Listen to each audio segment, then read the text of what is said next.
नमस्कार, मैं भावना सिंह। डेली 24 भारत देख रहे हैं आप। खबरों की शुरुआत करते हैं। दिल्ली में चल रहे बीजेपी के अधिवेशन में बीजेपी के राष्ट्रीय अध्यक्ष जेपी नड्डा ने जनसभा को संबोधित किया। इस दौरान राष्ट्रीय अधिवेशन 2024 में पार्टी के राष्ट्रीय अध्यक्ष जेपी नड्डा ने कहा, 30 साल बाद 2014 में देश में पूर्ण बहुमत की सरकार बनी थी। ठीक 5 साल बाद 2019 में फिर से पूरा बहुमत आया। पीएम मोदी के नेतृत्व में बहुमत सरकार। आज हम गर्व के साथ कहते हैं कि हमारी पार्टी के नेताओं की कड़ी मेहनत और प्रयासों ने हमारे अधिवेशन को महाअधिवेशन में बदल दिया है।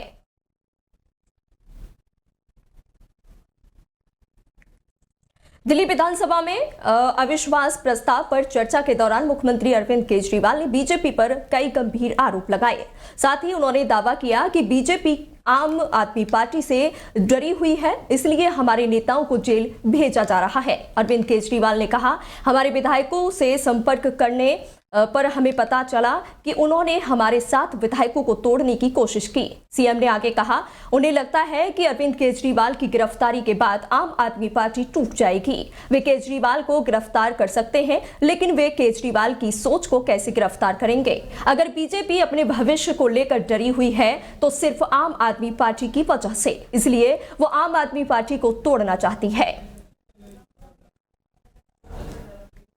दिल्ली में जखीरा फ्लाईओवर के पास आज सुबह लगभग 12 बजे के करीब एक रेल हादसा हो गया। मालगाड़ी के 7 डिब्बे पटरी से उतर गए। सूचना मिलने पर रेलवे और फायर ब्रिगेड की टीमें मौके पर पहुंच गईं और हालात का जायजा लिया। मालगाड़ी में लोहे की शीट के रोल लोड किए हुए थे। आपको बता दें, वहीं रेलवे की टीमें मालगाड़ी बेपटरी हुई डिब्बे को सीधे करने में जुटी हुई है। ट्रक की मरम्मत भी की जा रही है। दिल्ली पुलिस के मुताबिक आपको बता दें, सराय रोहिल्ला रेलवे के पास एक मालगाड़ी के कम से कम 10 डिब्बे पटरी से उतर गए। यह घटना उत्तरी दिल्ली में जखीरा फ्लाईओवर के पास सुबह लगभग 12 बजे की है। आपको बता दें, वहीं सेक्शन पर हुई ट्रैक पर मौजूद किसी व्यक्ति की संभावित मौत से इनकार नहीं किया जा सकता है, ऐसा पुलिस ने बोला है। वहीं आगे आपको बता दें, पुलिस ने कहा है कि रेलवे और अग्निशमन अधिकारी फिलहाल बचाव अभियान चला रहे हैं। मालगाड़ी मुंबई से चंडीगढ़ जा रही थी।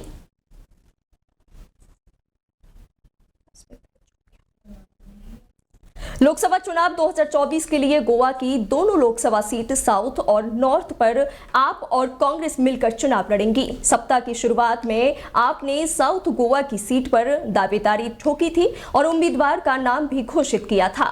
हालांकि शुक्रवार यानी 16 फरवरी को आप गोवा प्रमुख अमित पालेकर ने कहा कि इंडिया की सहयोगी आप और कांग्रेस मिलकर गोवा में लोकसभा चुनाव लड़ेंगी। दोनों पार्टी के बीच दरार नहीं है। दरअसल वर्तमान में गोवा साउथ से कांग्रेस नेता सरदिन्ना सांसद हैं। अमित पालेकर ने कहा कि साउथ गोवा से आप प्रत्याशी वेंजे विकास का नाम घोषित करना चुनावी रणनीति का हिस्सा था। इसे इंडिया में फूट के रूप में नहीं देखना चाहिए। विपक्षी पार्टियों के बीच वोटों के बंटवारे से बीजेपी को बढ़त मिलती है।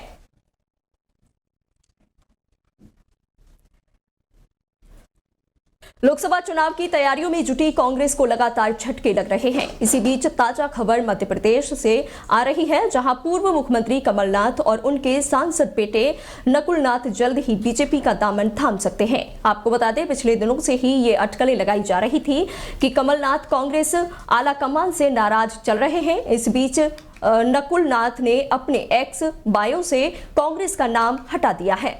इससे उनके बीजेपी में शामिल होने की अटकलें और भी तेज हो रही हैं। सूत्रों के मुताबिक कमलनाथ को अपने पुत्र नकुलनाथ के राजनीतिक भविष्य की चिंता है। पिछले लोकसभा चुनाव में मध्य प्रदेश में कांग्रेस को महज 1 सीट ही मिली थी, जो कमलनाथ के गढ़ छिंदवाड़ा की थी, जहां उनके बेटे नकुल ने कड़े संघर्ष के बाद जीत हासिल की थी। छिंदवाड़ा में नकुलनाथ की जीत का मार्जिन लगातार घटता जा रहा है। द दक्षिण भारत के ज्यादा से ज्यादा राज्यों में पैठ बनाने की कोशिश कर रही बीजेपी को बड़ी सफलता मिली है। बीजेपी के आंध्र प्रदेश की मुख्य विपक्षी पार्टी तेलुगु देशम पार्टी के साथ चुनावी गठजोड़ को अंतिम रूप दे दिया है। बीजेपी और आपको बता दें टीडीपी ने लोकसभा चुनाव 2024 को लेकर डील पक्की कर ली है। दोनों दलों के बीच पिछले कुछ समय से चुनावी गठबंधन करने को लेकर लगातार बातचीत चल रही थी। अब इसे अंतिम रूप दे दिया गया है। वहीं अभिनेता से नेता बने साउथ फिल्मों के सुपरस्टार पवन कल्याण की पार्टी को भी एनडीए में शामिल कर लिया गया है। सूत्रों की माने तो इन तीनों दलों के बीच सीट बंटवारे को लेकर डील डन हो गई है। आपको बता दें चंद्रबाबू की पार्टी पहले भी एनडीए का हिस्सा रह चुकी थी। आपको साथ ही बता दें टीडीपी केंद्र में भी एनडीए की भागीदारी पार्टी की भूमिका निभा चुकी है। बात के समय में बीजेपी और टीडीपी में दूरियां बढ़ गई थी। अब एक बार फिर दोनों पार्टियों ने आंध्र प्रदेश में लोकसभा का चुनाव साथ मिलकर लड़ने का फैसला किया है।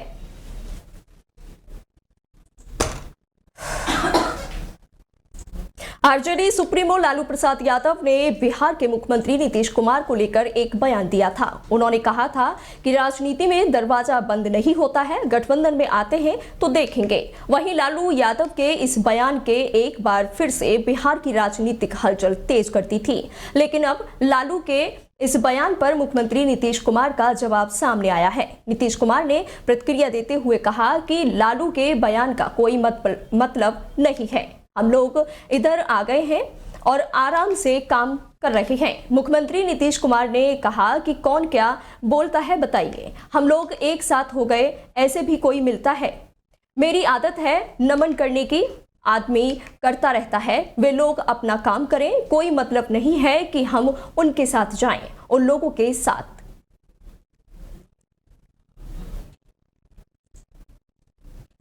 मध्य प्रदेश में राजनीतिक हलचल तेज होती दिख रही है। कांग्रेस के दिग्गज नेता कमलनाथ के बीजेपी में शामिल होने की चर्चाएं तेज हो रही हैं। वहीं बीजेपी में शामिल होने की चर्चाओं पर मध्य प्रदेश के पूर्व मुख्यमंत्री कमलनाथ ने कहा, इनकार करने की बात नहीं है, मैं उत्साहित नहीं हूं, अगर ऐसी कोई बात होगी तो मैं सबसे पहले खबर करूंगा। वहीं मध्य प्रदेश के पूर्व मुख्यमंत्री कमलनाथ के भाजपा में शामिल होने की चर्चाओं पर कांग्रेस सांसद आपको बता दें राजमणि पटेल का भी बयान सामने आया है। कांग्रेस सांसद राजमणि पटेल ने कहा, कमलनाथ के काम, उनकी सेवा को देखते हुए तो ऐसा नहीं लगता है पार्टी से उनकी नाराजगी क्या होगी। पार्टी से दूसरे लोग नाराज हो सकते हैं, लेकिन जहां हाईकमान से भी ज्यादा उनकी चलती हो, इसी के साथ आगे उन्होंने कहा कि ऐसी स्थिति में उपेक्षा का कोई सवाल नहीं है।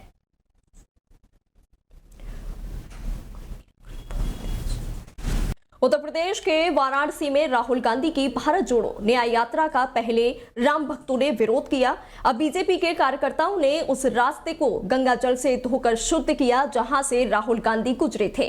सुबह राहुल गांधी की न्याय यात्रा के निकलने के थोड़ी देर बाद ही जहां राम भक्तों ने उन्हें जय श्री राम लिखे हुए भगवा झंडे लहराकर दिखाए, वहीं इसके बाद बीजेपी के कार्यकर्ताओं ने राहुल गांधी के उस पड़ाव का शुद्धिकरण किया जहां से उन्होंने अपना संबोधन दिया था। दरअसल राहुल गांधी की भारत जोड़ो न्याय यात्रा शहर के गोदलिया चौराहे पर कुछ देर ठहरी थी। इस दौरान राहुल गांधी ने वहां अपना संबोधन दिया था। इसके बाद जैसे ही यात्रा आगे बढ़ी वैसे ही वहां पहले से जुटे हुए भाजपाई पहुंच गए और गोदलिया चौराहे को गंगा जल से धोकर शुद्ध किया। वहीं उत्तर प्रदेश में राहुल गांधी की भारत जोड़ो न्याय यात्रा पर राज्य के डिप्टी सीएम ब्रजेश पाठक ने क्या कुछ कहा, आइए सुनवाते हैं। में पैठ बनाई है, जनता का आशीर्वाद माननीय मोदी जी के साथ है। भगवान रामलला का भव्य मंदिर के लोकार्पण के बाद उत्तर प्रदेश का माहौल, पूरे देश का माहौल, दुनिया का माहौल बहुत अच्छा है। जनता प्रफुल्लित है। सब लोग मानते हैं कि हम एक वोट कमल को प्रदान करके माननीय मोदी जी को तीसरी बार प्रचंड बहुमत का प्रधानमंत्री बनाने का काम करेंगे। सर, राहुल गांधी और अखिलेश यादव इनकी यात्रा पूरी तरह से डिरेल्ड है। विपक्ष एकदम दिशाहीन है, कोई उनके पास एजेंडा नहीं है, कोई नीति नहीं है। भ्रष्टाचार कदाचार के दलदल में डूबे हुए लोगों का एक समूह है और जनता में इनका कोई भरोसा नहीं। जनता ने इन्हें कई बार नकार दिया।